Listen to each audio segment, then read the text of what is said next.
আজকে এই ভিডিওতে আমি তোমাদেরকে দেখাতে চলেছি প্রফেশনালি সাইড ব্যাকের ফুল ফরমেশন, কিভাবে তুমি একজন ভালো প্রফেশনালি সাইড ব্যাক হতে পারবে, তার কতগুলো ইম্পর্টেন্ট বেসিক দেখাতে চলেছে এবং রুলস দেখাতে চলেছি, যেগুলো ফলো করে খেলে তোমার সাইড ব্যাক খেলা ইমপ্রুভ করবে, তুমি ভালো খেলতে পারবে, তুমি ভালো জায়গায় যেতে পারবে। তো তোমরা জানো সাইড ব্যাক কোন প্লেয়ারটা, স্টপার ডিফেন্ডার সাইডে যে প্লেয়ারটা খেলে, রাইটে এবং লেফটে যে দুটো প্লেয়ার থাকে সেই দুটো প্লেয়ারকে সাইড ব্যাক বলা হয়। ডান দিকে থাকলে রাইট সাইড ব্যাক এবং বাঁ দিকে থাকলে লেফট সাইড ব্যাক বলা হয়। তো সাইড ব্যাকের খেলার পারফেক্টলি ফরমেশন তোমাদেরকে আমি ভালোভাবে বোঝানোর জন্য দেখতেই পাচ্ছ আমি এখানে কতগুলো কোণ সাজিয়েছি। তোমরা ভেবে নাও এটা একটা অপোনেন্ট প্লেয়ার, আমি সাইড ব্যাক হয়ে সাইড ব্যাকের রোলটা তোমাদের বোঝাবো। সাইড ব্যাকের প্রথম কাজ, সাইড ব্যাকের প্রথম যে কাজটা হবে, তোমার লাইন থেকে যখন আমাকে সাইড থেকে বল বাড়াবে, বলটা আমি এই ধরেই সর্বপ্রথমে আগে লুক আপ মানে ভীষণটা দেখবো, বলটা ধরে আগে মাঠটাকে তোমাকে দেখতে হবে, তোমার নিজের প্লেয়ারটা কোন কোন জায়গায় আছে সেই পজিশনগুলো দেখতে হবে এবং এটা কুইক করতে হবে, 1 সেকেন্ডের আগে করতে হবে। কুইক তুমি এই বলটা ধরে আগে দেখবে, এবার যদি তোমার এই সাইডে বা এই সাইডে তোমার প্লেয়ার থাকে তুমি এই পাস করে দেবে। একজন ভালো সাইড ব্যাক হওয়ার জন্য সবার প্রথম এই বেসিকটা তোমাদের অবশ্যই মাথায় রাখতে হবে। সবার প্রথম তোমাদের ব্যাক ফুটে বল রিসিভ করতে হবে এবং রিসিভ করার আগে তোমরা পেছনে সোলজার চেক করে নেবে, মানে অপোনেন্ট প্লেয়ার দেখে নেবে। তো ব্যাক ফুটে পারফেক্টলি বলটা রিসিভ করার পর তোমরা তোমার সামনে নিজের প্লেয়ারকে পাস করে দেবে।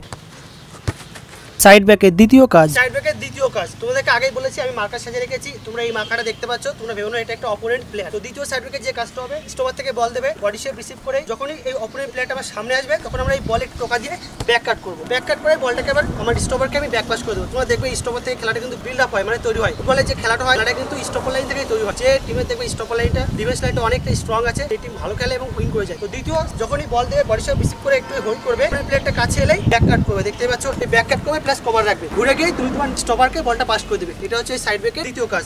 একজন ভালো সাইড ব্যাক হওয়ার জন্য দ্বিতীয় তোমাদের যে কাজটা করতে হবে, তোমরা বডি ওপেন বল রিসিভ করে যখন তোমরা একটু সামনে টাচ দেবে তখন যদি কাছে অপোনেন্ট প্লেয়ারটা চলে আসে তখনই তোমরা ব্যাক কাট করবে, ব্যাক কাট করে কুইক আবার নিজের স্টপারকে পাস করে দেবে। ঠিক যেভাবে আমি করছি তোমরা দেখতেই পাচ্ছ এই ভিডিওতে। আমি সর্বপ্রথমে ব্যাক ফুটে বল রিসিভ করে একটু ফ্রন্টে টাচ করছি এবং অপোনেন্ট প্লেয়ারটা কাছে আসলেই একটা কাট করে আবার আমার স্টপারকে পাস করে দিচ্ছি।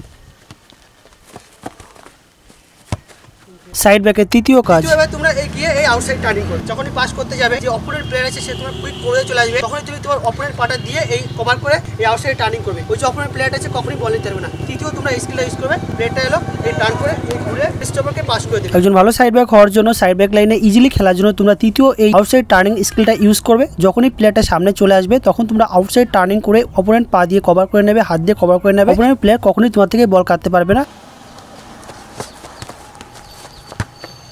সাইড ব্যাকের চতুর্থ কাজ, তোমরা এবার একটা স্কিল ইউজ করে দেবে, স্টপার থেকে তোমাকে বল দেবে, অপোনেন্ট প্লেয়ারটা চলে আসলো এই গিয়ে একটা আউটসাইড ফলস দেবে, ফলস দিয়ে বাইরের দিকে নিয়ে দাগ লাইন দিয়ে সোজা টেনে গিয়ে সামনে নিজের প্লেয়ারকে ওয়াল খেলে কিংবা একা স্কিল করে টেনে গিয়ে একটা ক্রস করে দিয়ে চলে আসবে। যে সাইড ব্যাকটা ভালো ক্রস করে ওভারল্যাপে যায় আবার নিচে নেমে আসে সেই সাইড ব্যাক এই কোচ পছন্দ করে। এটা কিন্তু তোমাদের মাথায় রাখতে হবে। ভালো সাইড ব্যাক যদি হতে চাও, কোচে নজর আসতে চাও, তোমাকে ওভারল্যাপে যেতে হবে প্লাস নিচের ডিফেন্স লাইনটাকে আটকাতে হবে। একজন ভালো সাইড ব্যাক হওয়ার জন্য চতুর্থ তোমাদের যে কাজটা করতে হবে সেটা হচ্ছে এবার সামনের অপোনেন্ট প্লেয়ারটাকে তোমাকে ড্রিবল করতে হবে। সামনের অপোনেন্ট প্লেয়ারটা তোমার কাছে আসলেই তুমি একটা আউটসাইড স্টেপ ওভারে উল্টো দিকে দেখিয়ে উল্টো দিকে চলে যাবে। ঠিক যেভাবে আমি করছি তোমরা দেখতেই পাচ্ছ, একটা সোল রোল করে টেনে চলে যাবে কিংবা একটা সাডেনলি স্পিড দিয়ে বেরিয়ে চলে যাবে। তো চতুর্থ এবার তোমাদেরকে যে কোনো একটা ইন্ডিভিজুয়াল স্কিল ইউজ করে সামনের অপোনেন্ট প্লেয়ারকে ড্রিবল করতে হবে।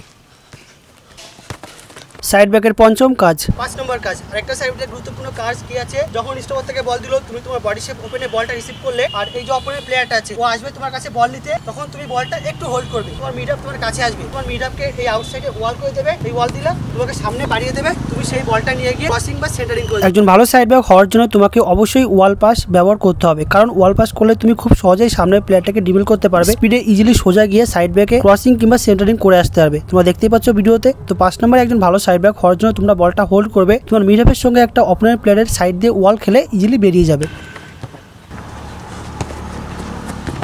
সাইড ব্যাকের ষষ্ঠ কাজ, সাইড ব্যাকের 6 নম্বর কাজ। এবার তোমরা কি করবে, যখন তুমি ওয়াল খেলে বেরিয়ে যাবে তখন অপোনেন্ট প্লেয়ারটা ভেবে যাবে, বুঝতে পেরে যাবে যে তুমি বারবার ওয়াল খেলে বেরিয়ে যাচ্ছ, কিন্তু এবার সেটা করবে না। তোমার মিড আপ সেম আসবে, তুমি তোমার মিড আপকে একটা ওয়াল করার এই নাম করে আউটসাইড ফলসে বেরিয়ে যাবে। অপোনেন্ট প্লেয়ারটা ভেবে যাবে যে তুমি হয়তো আবার ওয়াল খেলতে যাবে, তার জন্য ওইদিকে পা দিয়ে এরকম আটকে দেবে, কিন্তু সেই মোমেন্টে তুমি এই ওয়াল দেওয়ার নাম করে একটা আউটসাইড ফলস দেবে, ওই প্লেয়ারটা ওইদিকে চলে যাবে, লাইনটা ফাঁকা হয়ে গেল, তুমি গিয়ে ক্রসিং করে দিয়ে আবার ব্যাকে ফিরে আসতে হবে। একজন ভালো সাইড ব্যাক হওয়ার জন্য 6 নম্বরে বুদ্ধি খাটিয়ে তোমাদের যে স্কিলটা ইউজ করতে হবে সেটা হচ্ছে তোমার মিড আপকে একটা ওয়াল দেওয়ার নাম করে একটা ফলস করে তোমরা উল্টো দিকে বেরিয়ে যাবে। তোমার সামনে যে অপোনেন্ট প্লেয়ারটা থাকবে ভাবে তুমি ওয়াল খেলতে যাচ্ছ, তখন তুমি বলের উপর দিয়ে একটা ফলস দিয়ে দেবে, অপোনেন্ট প্লেয়ারটা ওই দিকে চলে যাবে, তখন তুমি উল্টো দিকে ইজিলি বল নিয়ে বেরিয়ে যেতে পারবে।